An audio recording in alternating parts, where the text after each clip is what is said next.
In a marriage, people might want to divorce, refuse to see each other, live in separate houses, or just take a short break, but wanting to end each other's lives at the same time and actually planning it out, especially to cash in on the insurance money, that sounds pretty absurd, right? A married couple heads out to a cabin by the lake to save whatever's left of their relationship, except neither one tells the other the real plan. Both of them came here with a plan to kill the other, and that's before 3 escaped convicts show up and ruin everybody's evening. This is Over Your Dead Body. By the end of the next 10 minutes, you'll know exactly whether this is your kind of chaos or not. Let's get into what this movie actually is. Over Your Dead Body is directed by Jorma Taccone, and it's a remake of the 2021 Norwegian film The Trip. It premiered at SXSW 2026 and actually won the Audience Award there, which tells you something about how a packed room reacted to this film. The story follows Dan and Lisa, a couple whose marriage has completely fallen apart. Dan's career never went the way he hoped, so now he directs commercials. Lisa is stuck doing community theater roles that go nowhere. They head out to a remote lake house for the weekend, supposedly to fix things between them, but each of them is hiding the same secret: kill the other one and walk away.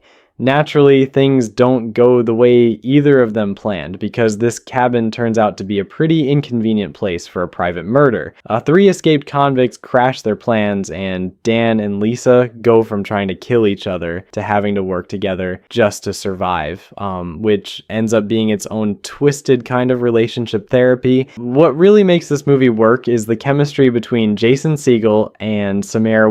These two play a couple who genuinely despise each other, and somehow that hatred is exactly what makes them fun to watch. Weaving brings that same fierce, no-nonsense energy she's known for from her other horror work, and she commits to it fully here. Segel goes the opposite direction. He plays a guy who's lost all his confidence, who's failed at everything for years and gets reminded of it constantly. So it's a strange pairing on paper, but watching 2 people who clearly shouldn't be married anymore try to handle both an assassination attempt and a home invasion at the same time is where the movie really finds its rhythm. The supporting cast brings real weight too. Timothy Oliphant and Juliette Lewis show up as part of the convict trio, and the dynamic between them ends up mirroring Dan and Lisa's relationship in a way that's genuinely clever, even if the film never makes a big deal out of pointing that out. Visually, this is a tightly contained film. Almost the entire thing happens in one location, and that lake house, which should feel calm and peaceful, gets turned into a claustrophobic pressure cooker through lighting and camera work that keeps closing in on the characters. The blood and violence here lean cartoonish rather than disturbing. Yes, there's a lot of it, but the tone is so absurd and over the top that it plays more like dark comedy than horror. Think of the violence less as realistic gore and more as a punchline. The film clearly knows the audience came here to have a good time, not to get gut punched, and it commits to that completely. Where the movie does fall short is in depth. This isn't a film trying to say anything profound, and it makes that clear pretty early on. Don't go in expecting layered backstory or slow building character development, because you won't get it. Dan and Lisa's history together gets touched on briefly and then pushed aside. We barely learn anything about the convicts' pasts either. But here's the thing, that lack of depth doesn't really hurt the experience, because connecting deeply with these characters was never really the point. The movie isn't asking you to study it, just to enjoy the ride. If you look at audience reactions online, you'll notice the responses are pretty split. Most people enjoy it, but the criticism that keeps coming up is about the excessive violence and the heavy use of crude language throughout. Some viewers feel the comedy doesn't land and that the movie doesn't have anything meaningful to say.